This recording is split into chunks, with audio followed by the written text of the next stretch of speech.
Decíamos que estábamos ante si Pace nome de muller foi un dos proxectos clave dentro do premio. Agora mesmo co proxecto de Víctor, de Conchi, de Paula, que hoxe non pode estar con nós, pois tamén acabamos de recibir a memoria de que antes non vos puiden ensinar do que ven de Ibermuseos, co cal, bueno, aquí están os artífices e o que estábamos a falar, para que avisades moi rápida.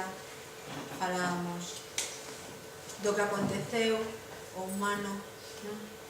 Como acaba de chegar, pois, bueno, me apetecía que non vos la enseñei. Vencellada ao proxecto Fotografía Cegas.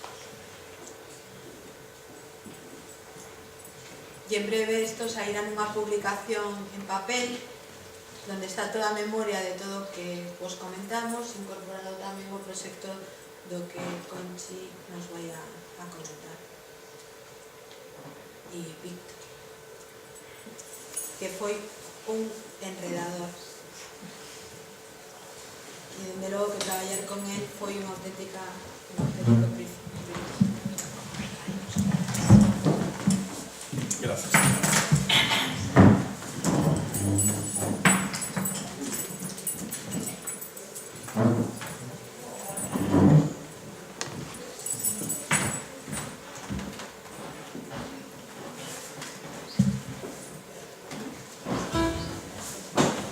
Como decía fai un ratiño unha compañera que está entre todos nós, vamos a relaxarnos un ratiño, porque está a última hora da tarde, e vamos a intentar facer algo relaxado, desenfadado e que poda ser ademais en unha dobre dirección. Se se plantea alguna dúda, alguna curiosidade, non teñades inconveniente en facerlle a cuestión a miña compañeira, a máis competente. Dos notas.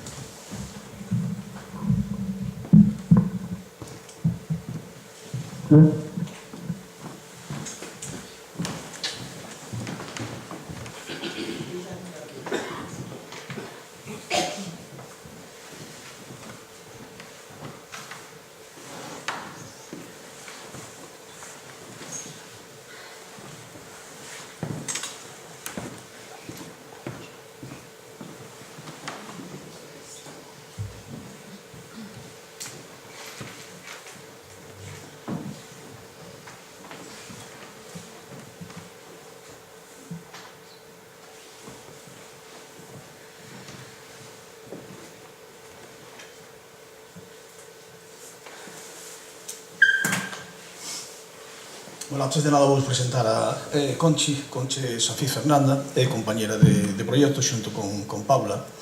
Primeiro vou facer unha pequena presentación ela, despois vai a facer ela unha pequena exposición. Casi é mellor que non apaguedes as luces, porque ten que haber contraste suficiente e isto é un apoio. As persoas importantes somos nós, non a pantalla. E comentábamos que ela falaba despois un pouco do que é o aspecto da literatura dentro dun programa feito por varias persoas e de maneira transversal, en beneficio precisamente da xente que vai a recibir o programa. Estamos prácticamente rematando o proxecto e estamos, además, creo que cerrado con un título extraordinario do punto de vista de pegada ou de poder de transmisión. Musa, palabra. Creo que se utilizamos por encima de todo, no que vamos facendo estes anos, utilizamos por encima de toda a palabra. E cando escollemos as palabras adecuadas, que as palabras adecuadas estamos transformando o mundo. Transformamos a alma das persoas e transformamos con ela o mundo. E dentro de eso, nós escollemos un programa que empezamos a chamar que Más é, Más I, Más RI. Precisamente para xugar un pouco cas palabras, para tirar un pouco da curiosidade da xente cando lle planteamos isto de Más é, Más I, Más RI. Se nos calamos aí, a xente queda, ou quedamos todos pensando, e esta persona de que fala? Pois vamos a intentar saber do que falamos. O marco, se vos fixades, no marco que os comentaba antes e anticipaba, un marco moi difícil, porque estamos traballando prácticamente o extremo da sociedade que máis dificultades teñen para integrarse. Xente que comete delitos, xente que ten un montón de carestías familiares, económicas, educativas, formativas, patologías duales, enfermedades biolóxicas, psicolóxicas. Non estamos traballando ca media da xente que está en liberdade, xente con especiales dificultades.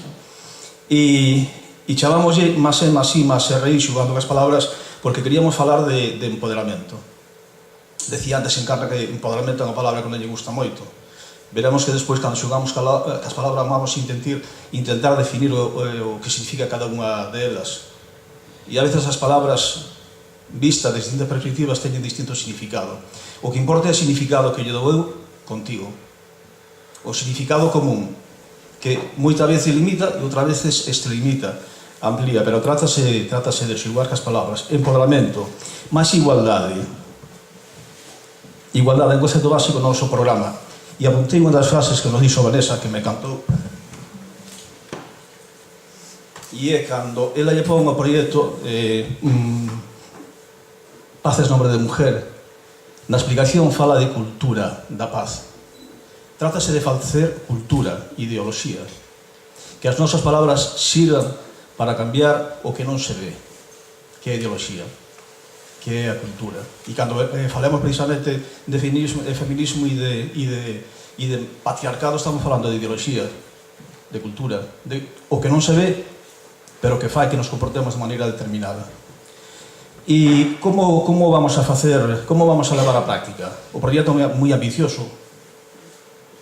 Estou mirando o reloj porque non nos vai dar casi tempo a explicar todo o que queríamos explicar. É moi ambicioso, pero vamos a darlle forma en forma de talleres.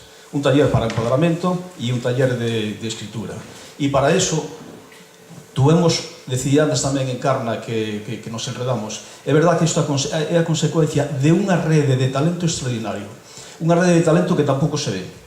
Detrás destes programas hai un montón de xente, psicólogos, traballadores sociales, educadores, xuristas, e non sei canta xente máis, que fixo outros programas previos que se están desarrollando precisamente na Península Ibérica, en España, que prácticamente a xente non conoce. Cando traballamos contra a violencia de género, non traballamos con conceptos ao azar. Traballamos con teorías, con contidos, con objetivos, con profesionales que teñen unha capacidade extraordinaria que non se valoran do punto de vista mediático. É traballo gris, non vou dicir invisible, pero casi invisible. E xuntámonos para facer esos talleres. Concepción, Paula, eu, previamente alguén que está no auditorio, ali, Pedro de Monterroso, compañero noso tamén, Manuel. É a consecuencia de moito traballo previo. Non é a consecuencia, xuntámonos 2 días, ocurresenos 4 ideas e vamos a tratar de calquer maneira. Hoxe Paula non está aquí, é unha das persoas que está no programa, e precisamente hoxe, na Tribuna Feminista do Plural, ten este artículo, que comparto con vos. A prostitución hacia unha lei de paz, nombre de mujer, Vanessa, unha lei de paz para as mujeres. Si vos fixades, nós traballamos nun programa e a nivel individual estamos traballando en moitos eidos, que tampouco se ven. Por iso é importante transmitir e comunicar. É un programa que está basado na ideoloxía feminista. Está basado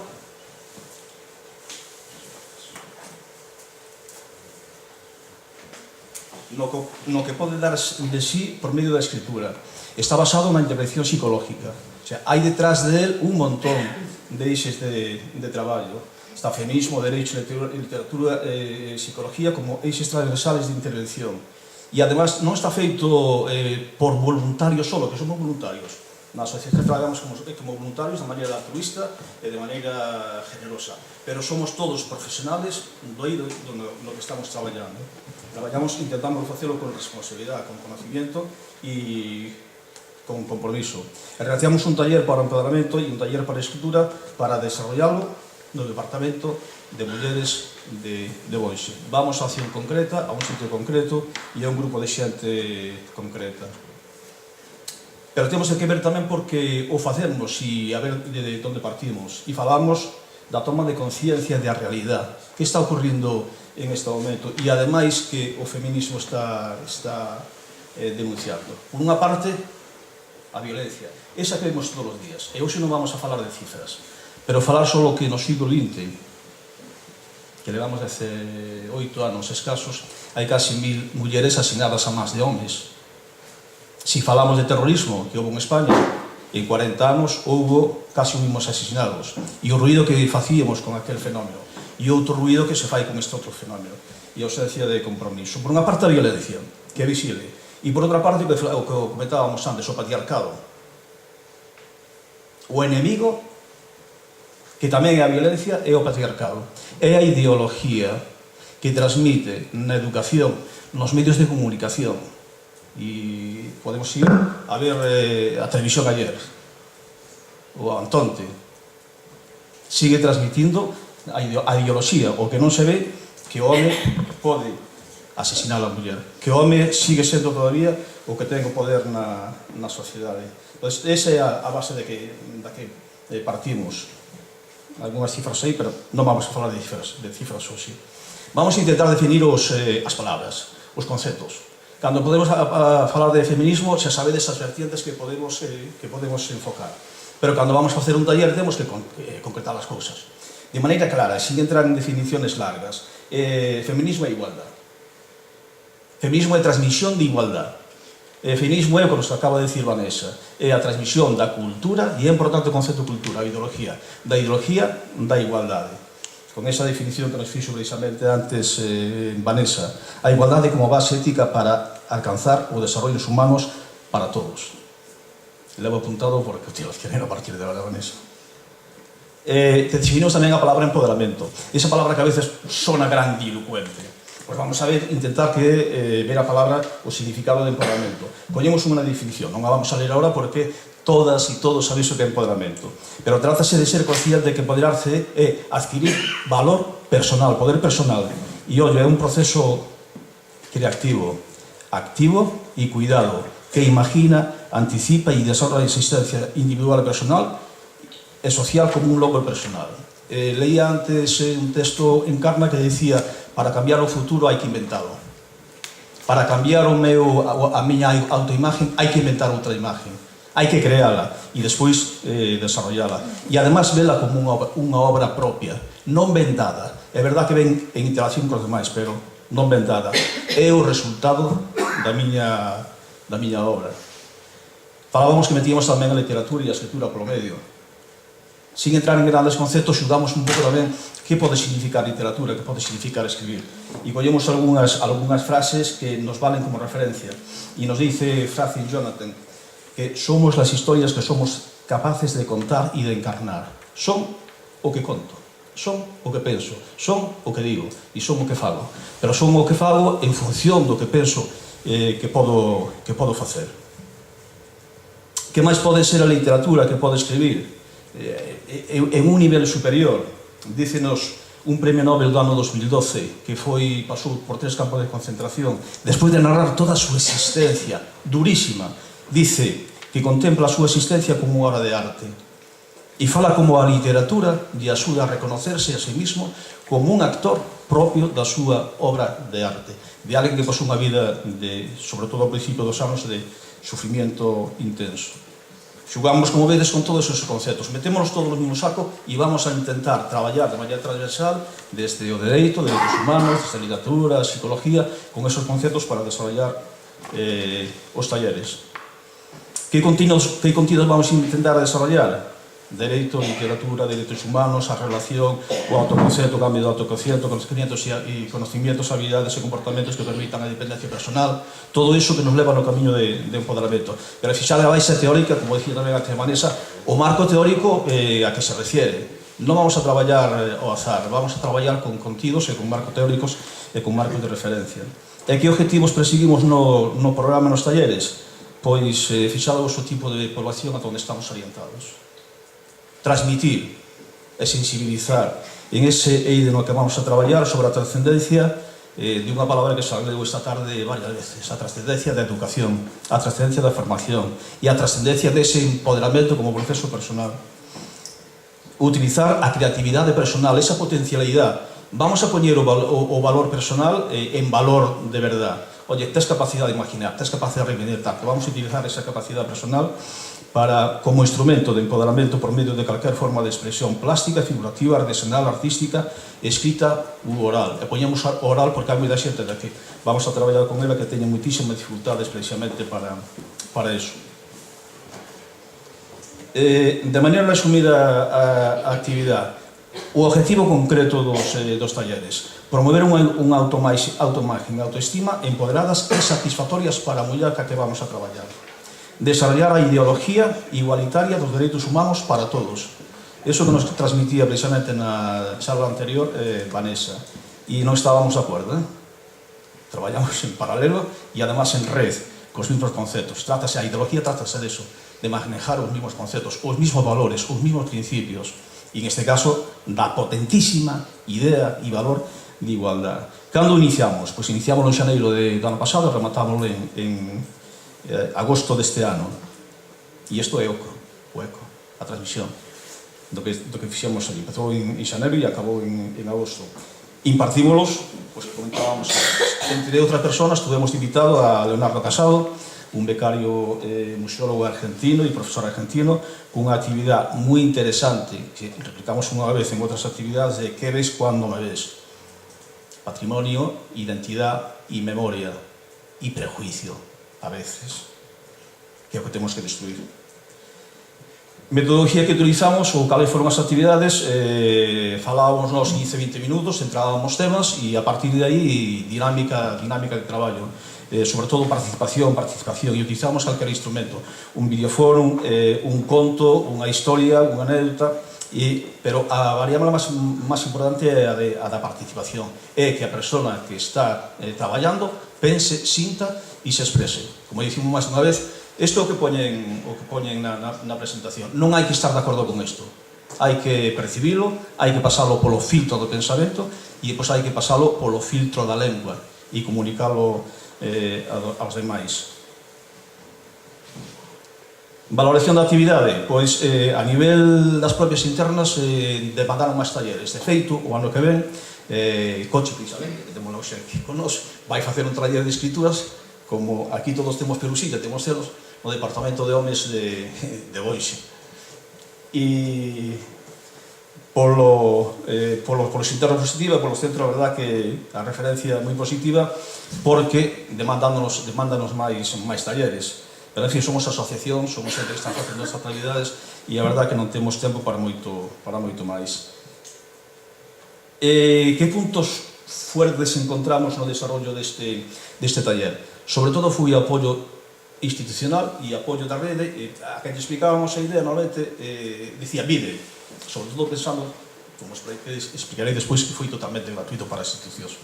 Despois, disposición das actividades desde ONGs, desde os propios voluntarios, traballo previo que fixemos na rede. Este proxecto sale da idea, da chuvia de ideas que saliron dos congresos de géneros anteriores, dos congresos, ahora non salo o nombre, non tiro que fixáramos, Culturas de Diálogo, foi germen de que fora salindo todo isto. Daste cuenta como a xente está sensibilizada para moverse e para que os demais tamén nos movemos. Comunicación, coordinación e seguimiento durante todos os desarrollos dos talleres. Mentre estuvemos desarrollando os talleres, tanto desde arriba do centro penitenciario como en Carna desde a rede, estaba todo o día preguntando: que facedes? A que altura vades? Podo levar a alguén? Podo mandar a alguén? Pode ir Leonardo? Foi unha comunicación constante entre todos. Planificación e organización das actividades adecuadas a perfil das participantes. Aí sí que tuvemos que facer un sobreesforzo porque o nivel cultural que teñemos no centro era baixo, pero o nivel de formación que tiña xente que impartiu bastante elevado e a voluntad moi grande. E compromiso progresivo dos participantes. E falamos de compromiso progresivo porque non foi igual a primeira sesión que a terceira, que a sete, que a 22. Vai crecendo a membresía e o sentimento de pertenencia e de desarrollo a medida que vai crecendo o taller. Puntos débiles. As características do grupo. Primeiro, moi heterogéneo. Aquí sí que, e eu poño como referencia non só este, comentábamos antes un colegio de 17 nacionalidades. Nos chegamos a traballar nun centro penitenciario da provincia de Lugo que tiña 40 nacionalidades. Aquí un grupo de 15 internas que quedou unha media de 6, tiñamos ¿cuántas nacionalidades? Casi tantas como internas. Pero eso convirtese non en unha debilidade, pode ser convertido despois un punto forte porque implica moita adaptación por parte nosa. Un descubrimiento que fixemos no propio grupo, presencia elevada de malos tratos ao largo da vida das internas presas. é unha muestra de patriarcado descomunal, grandísimo. Moitos mecanismos de defensa psicológicos para traballar en grupo. Costa que adquira confianza para que vayan participando, vayan contando cousas biográficas. Ademais, moitísima vitimización, moito control externo, é dicir, a culpa de estar aquí é da sociedade, da xusticia, dos educadores, as culpas están en todas partes, e moita indefensión aprendida. A indefensión aprendida moitas veces é a consecuencia da marginación e da exclusión. Son fenómenos que sufrenos e síntenos, pero teñen moitas causas. E a elevada sensación de estigmatización. A cárcel marca, díceno e sínteno. E oculta moitas veces o que pasaron pola cárcel, sobre todo cando van a pedir traballo ou cando van a grupos novos.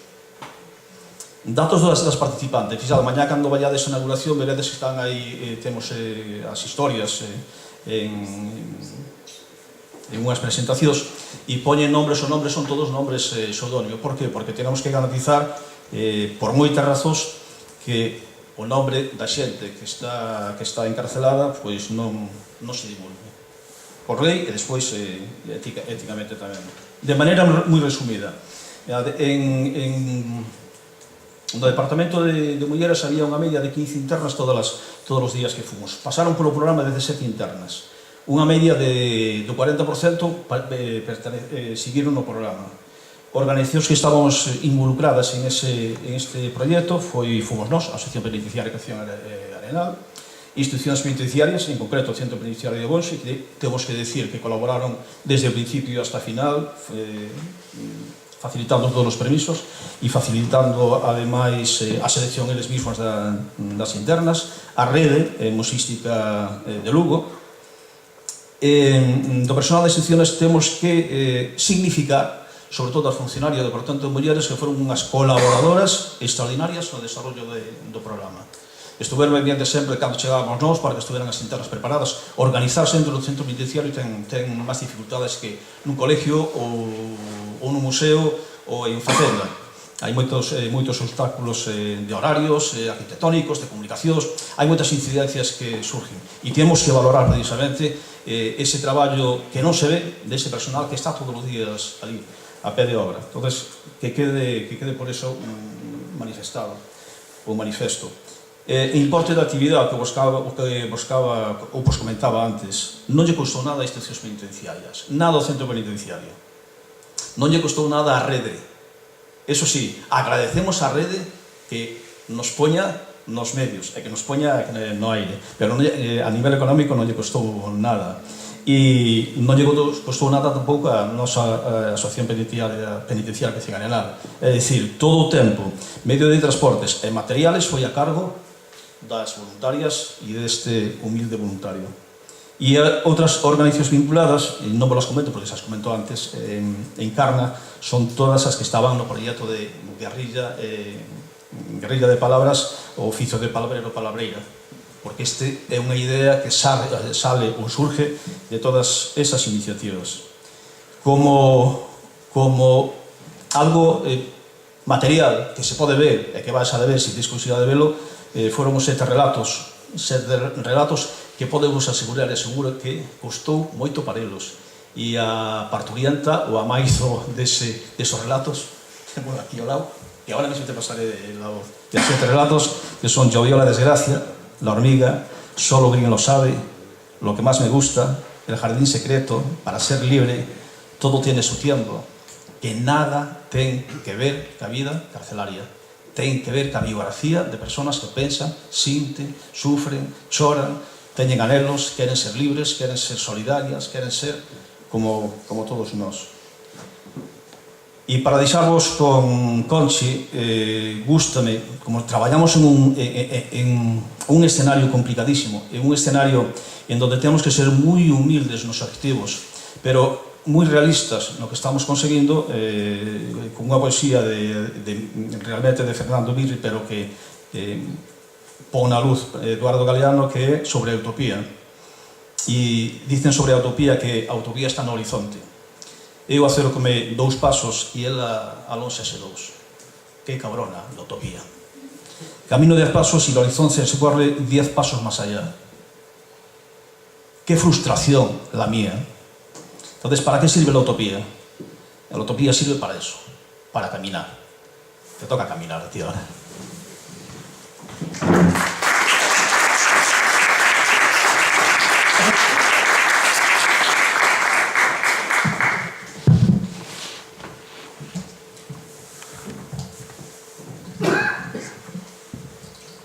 Bueno, buenas tardes a todas y a todos. Trataré de ser breve porque ya estamos un poco fuera de tiempo. No voy a decir por culpa de quién. Pero bueno, yo quería ante todo agradecer a la Red Museística la oportunidad que nos da de participar en este congreso. Y aunque Paula no está, quiero agradecerle a Paula y a Víctor que me invitaran, la oportunidad que me dieron ellos a compartir con ellos esta experiencia y este taller, porque para mí fue algo muy impresionante y desde luego inolvidable. He pensado un poquito, para explicaros lo que hice en el taller de escritura, estructurarlo por orden cronológico, porque creo que permite seguir mejor el proceso y lo aclara bastante. Entonces hay un antes, hay un durante y un después en el taller. En el antes, bueno, pues la idea inicial de la que partíamos era que lo que ahora se acostumbra a llamar producto final fuese una pequeña autobiografía de cada una de las mujeres que participaban en el taller. ¿Se oye bien? Sí, vale.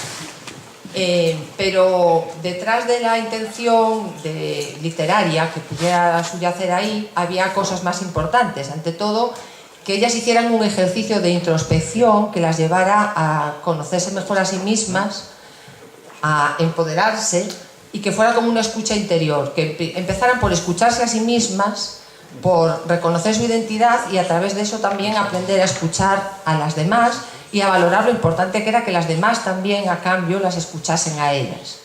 Estamos hablando de personas que tienen mucha necesidad de sentirse protagonistas en el mejor sentido del término, o sea, que necesitan que se les haga caso, para decirlo de una forma coloquial. Otras premisas previas que tuve en cuenta a la hora de plantearme cómo trabajar este taller fue, una ya la ha mencionado antes Víctor, la heterogeneidad que me esperaba encontrar entre el alumnado. Me quedé corta, pero bueno, algo ya me imaginaba. Luego también tenía que asumir que era un trabajo a tiempo compartido, porque, como os explicaba antes Víctor, no es que nos turnáramos en las sesiones del taller, sino que todas las sesiones íbamos los tres, lo cual suponía que previamente teníamos que ponernos de acuerdo sobre quién abría, quién seguía y quién cerraba, de qué iba a hablar cada uno, procurar no pisarnos el tiempo, ni pisarnos a lo mejor pues, temas para no ser reiterativos. Entonces eso suponía una coordinación importante, pero que la verdad con ellos se hacía muy fácil y muy fluida. Todo esto podéis imaginar que derivaba en que también tuviera que tener como premisa imprescindible la flexibilidad, porque claro, todo era un poco tenías que adaptarte constantemente a las circunstancias y a lo que te encontraras casi cada día. Esto para mí no fue nada fácil porque, bueno, Víctor lo sabe, yo soy una persona bastante maniática del orden, en el sentido de que cuando me pongo a hacer un trabajo tengo que tenerlo todo hasta el punto que sea posible controlado y organizado. Entonces tengo que tener mis apuntes, mis materiales, mis fotocopias, todo lo que voy a hacer cada día perfectamente estructurado y bajo control. Entonces yo llegué allí con todos mis materiales perfectamente estructurados y bajo control, y desde el primer día dije, vale, el 90% de lo que traigo no vale para nada, va a pasar directamente a mi archivo de materiales de mi despacho en casa, y el 10% restante pues directamente irá a la papelera del papel reciclado, porque es un contexto y es un tipo de trabajo donde te puedes encontrar con tantas cosas inesperadas que realmente a mí me valía de mucho lo que llevaba, más que nada por la sensación de seguridad, de que tenía algo allí a lo que aferrarme o que tomar como referencia, pero a la hora de la verdad siempre tenía que tener un plan B. Lo que pasa que, bueno, de esto, a pesar de que puede parecer un reto terrible, y lo era, el problema es que a mí me gustan los retos en el trabajo y que era muy estimulante. Entonces, a la hora de trabajar la agilidad mental, la verdad es que fue algo que me empujó, ¿no? Esto un poquito en cuanto a lo previo. Después, esto sería el antes. El durante, bueno, pues consistió en una serie de actividades que tenían que ver con la escritura creativa, que para no extenderme ahora no os voy a explicar, pero que conducían a que, como decíamos antes, el resultado final, el último paso, fuese ya la redacción de esa pequeña autobiografía. Y ahí me encontré con un problema para mí gordísimo, y es que, como también anticipaba un poquito Víctor en su comentario, era muy difícil para muchas de las chicas escribir. Para algunas era difícil y para otras era muy difícil. Entonces yo me vi un poco en un atolladero porque no sabía muy bien cómo desbloquear esa situación. En algunos casos la incapacidad para escribir era algo subjetivo. Ellas se bloqueaban, eran capaces, pero no sabían desbloquearse, por decirlo así, no eran capaces de romper ese bloqueo. Y en otros casos es que había dificultades objetivas, porque eran personas que tenían dificultades para expresarse por escrito. El caso es que al final la causa era lo de menos, porque a mí lo que me preocupaba era la consecuencia. Así que después de darle muchísimas vueltas, pues decidí utilizar lo que llamé el método del cuestionario. El método del cuestionario era algo tan simple como una batería de preguntas, muchas de las cuales tenían que ver con actividades que previamente habíamos hecho en el taller, para que les resultasen más fáciles de responder, y que se estructuraban sobre todo en torno a 3 puntos o 3 temas claves. El primero tenía que ver con la metáfora, porque habíamos trabajado las metáforas en clase, y entonces yo les pedí que eligieran un animal con el que se sintieran identificadas y que me argumentasen por qué habían escogido ese animal, qué similitudes veían entre ese animal en concreto y ellas. El segundo punto tenía que ver con los sueños de la infancia. Entonces también habíamos trabajado este tema de con qué soñaban de niñas, cómo se imaginaban cuando eran niñas, cómo sería su vida adulta, pero no les pedía solo que me contaran ese sueño, sino que luego iba tirando más del hilo, y entonces pues que me hablaran de circunstancias o personas que favorecieron la consecución de ese sueño, o de circunstancias o personas que dificultaron esa misma consecución, de cómo se sentían después de pasado el tiempo pensando en ese sueño, volviendo la vista atrás, cómo lo veían desde la edad adulta, etc. Bueno, pues eso sería como un segundo apartado. Y el tercer apartado del cuestionario era lo que yo llamaba los elementos sensoriales. Entonces ahí les pedía que me hablasen de sonidos, colores, olores, sabores, que les agradasen o que les desagradasen. Si me querían decir por qué, pues vale, y si no, por lo menos que me los citaran. Esta última parte era para utilizarla un poco como marco en el que encuadrar luego las historias, y también para que las historias tuviesen una mayor carga personal, para que fueran más personalizadas, porque en estas pequeñas cosas luego ellas iban a ver muy reflejadas. Bueno, todo esto, estos cuestionarios yo se los entregué, pero también me di cuenta de que, aunque teníamos alguna alumna muy laboriosa y muy trabajadora, pues había otras a las que no les podías pedir que trabajaran fuera del taller, porque simplemente es que no lo iban a hacer, era algo que había que asumir. Así que procuré que el peso fundamental del trabajo estuviese centrado en las horas en que estábamos en el taller allí con ellas. Con lo cual trabajé mucho la literatura oral, porque claro, como además tenían esa dificultad para escribir, entonces yo lo que hice fue ir desgranando el cuestionario y les iba haciendo las preguntas, y ellas iban contestando, pero hacía una pregunta, comentábamos un poquito si tenían alguna duda acerca de exactamente lo que la pregunta quería decir, y después hacíamos una ronda de respuestas para que cada una fuera contestando, y esto por 2 motivos. Uno, porque son personas que necesitan, como os decía antes, que se les haga mucho caso, sentirse protagonistas. Entonces, si yo le empaqueto el cuestionario a una persona concreta y eso me lleva a la sesión entera, ese día las demás es como si no hubiera ni mirado para ellas. Entonces esto no podía ser.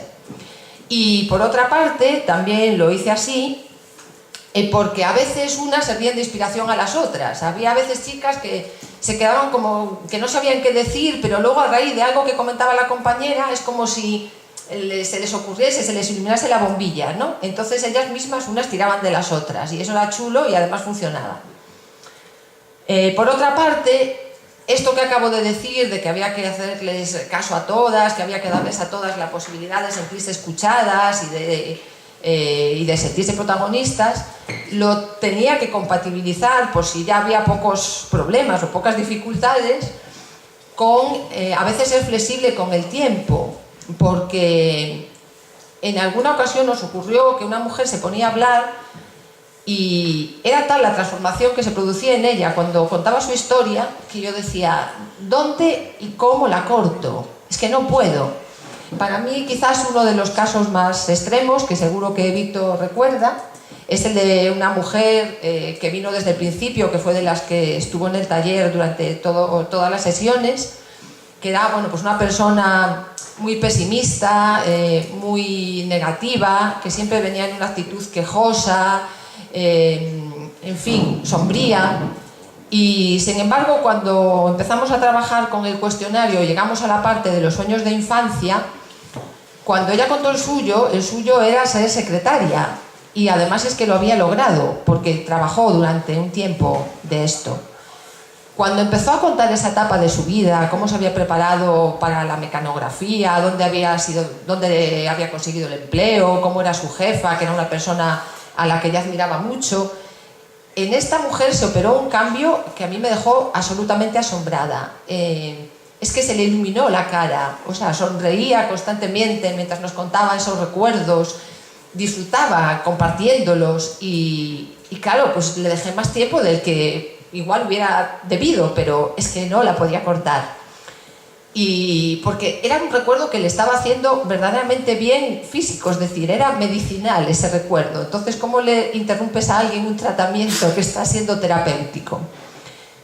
Hasta tal punto que yo recuerdo que en sesiones posteriores en que a lo mejor volvía ya un poco a sus orígenes, ¿no? Y volvía a su actitud quejosa, pesimista, si le hacías algún comentario sobre esa etapa de la que nos había hablado, sobre las anécdotas que nos había contado, volvía a sonreír. Veías que por un momento era como si se olvidara de sus pesadumbres, ¿no? Bueno, todo esto, claro, diréis, bueno, sí, pero todo esto era una batería de respuestas a unas preguntas, pero eso no es una historia articulada. Ahí entra un poco lo que decía Víctor del parto, ¿no? Porque, bueno, yo les dije a ellas, ya que no os veis, algunas sí, pero vamos, como había varias que no se veían capaces de escribir, pero sí habéis contado todo esto y esta es vuestra historia y está recogida, porque yo iba tomando notas constantemente de lo que ellas contaban y algunas, las más trabajadoras en el sentido de más hormiguitas, de hacer las tareas y tal, incluso me traían partes del cuestionario adelantadas por escrito, ¿no? Que habían hecho por su cuenta y venían con ellas hechas la semana siguiente. Bueno, pues yo les dije, pues con todo esto ahora, si os parece bien, a mí vamos a utilizar el método Thermomix. Entonces, he aquí la Thermomix, que es una servidora, y el asunto consiste en que los ingredientes son todas las cosas que vosotras habéis contado, lo que habéis vertido en los cuestionarios y en nuestras sesiones aquí. Entonces, yo os propongo que con eso yo escribo por vosotras, pero voy a ser una simple herramienta, igual que la Thermomix es un electrodoméstico al que tú le metes los ingredientes y te saca el plato hecho, pero sin ingredientes no hay receta, no hay nada que comer. Entonces la historia va a ser vuestra y yo voy a ser simplemente una herramienta para que eso que habéis vertido ahí pues tenga una dilación, tenga un hilo conductor, tenga un desarrollo y digamos que fluya, pero nada más. Vamos simplemente a desatascar ese punto en el que os atascáis vosotras. Entonces, bueno, claro, todas aceptaron y bueno, la parte final, aquí ya llegaríamos no al después, sino bueno, primero a la parte última del durante, es que yo fui con las historias ya hechas y las pusimos en común en clase. Entonces yo las repartí, a cada una le di la suya y les pedimos que las leyeran en voz alta, que acordamos que al acabar de cada lectura pues la íbamos a poner en común, la íbamos a comentar entre todas y que por supuesto la última palabra sobre cada historia la tenía la protagonista de la historia. Entonces yo les decía, por favor, con total libertad, decidme si queréis que cambie algo, añada algo, suprima algo. Les puse yo los nombres opuestos, les dije, si queréis llamaros de otra manera, si queréis que incluya alguna cosa, decídmelo. Y lo hacemos y se vuelve a revisar la historia después de la modificación. Ninguna quiso cambiar nada. Entonces, claro, es fácil pensar, hombre, es una postura bastante habitual, ¿no? Porque si te dan un trabajo hecho, pues a veces simplemente por pereza mental dices, no, déjalo, vale así. Vale, podría ser por eso.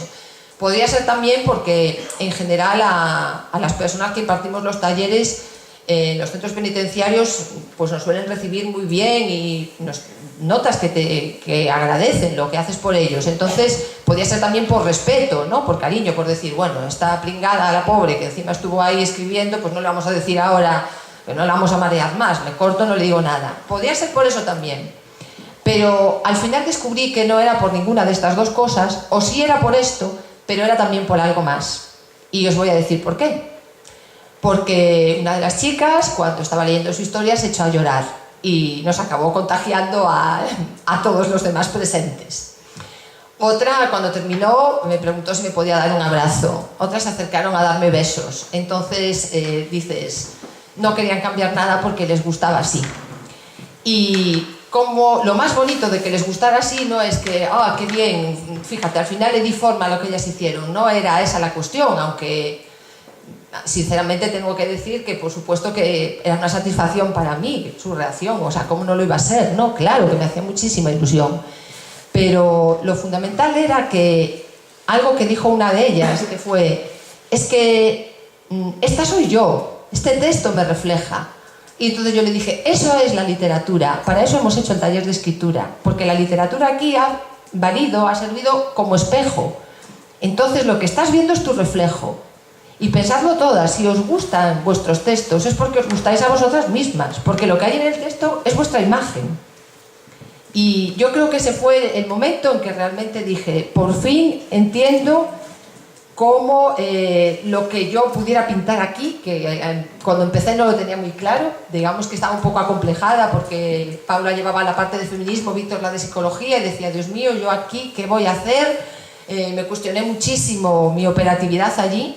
Pero ese día dije, bueno, será solo un granito de arena, pero creo que para algo ha servido. Y en el después está esto que os he dicho ya ahora, que sería pues aquello de, bueno, prueba superada, o creo que al menos algo de lo que nos proponíamos hemos logrado. Y está también otra cosa añadida, que en cierto modo aludió a ella Víctor y me la pisó entre comillas, pero bueno. Y voy a aprovechar y lo voy a citar a él, además. Porque él un día les dijo una frase a las chicas que a mí me gustó mucho. No sé si son palabras textuales, pero me da lo mismo, porque lo importante es la idea y si no que me corrija, que para eso está aquí el de la cita, ¿no? Les dijo algo así como que vosotras estáis presas, pero no sois presas. Eso quiere decir que el estar en prisión es una circunstancia temporal, es algo transitorio. Puede durar más tiempo o menos en función de la condena que tengas. Pero no eres tú, no es algo genético, no va en tu esencia, no lo llevas en la sangre. Te hacen un análisis de ADN, no sale eso. Entonces, hay que pensar que, como decía Víctor, las personas que están en prisión en general tienen la autoestima muy baja. Y es porque se consideran, se ven como presos, no consideran que están presos, sino que lo son. Y a mí una cosa que no era un propósito directo, pero que creo que sí derivó de la experiencia que compartimos todos y de lo que ellas hicieron, del taller que ellas hicieron, es que si tenéis la paciencia, el humor o la curiosidad de leer todos los relatos o alguno cuando veáis la exposición, podéis comprobar que, como bien decía Víctor, no hay ninguna alusión a la prisión. Pero no es que no haya una alusión a la prisión porque yo quisiera evitar el tema, sino porque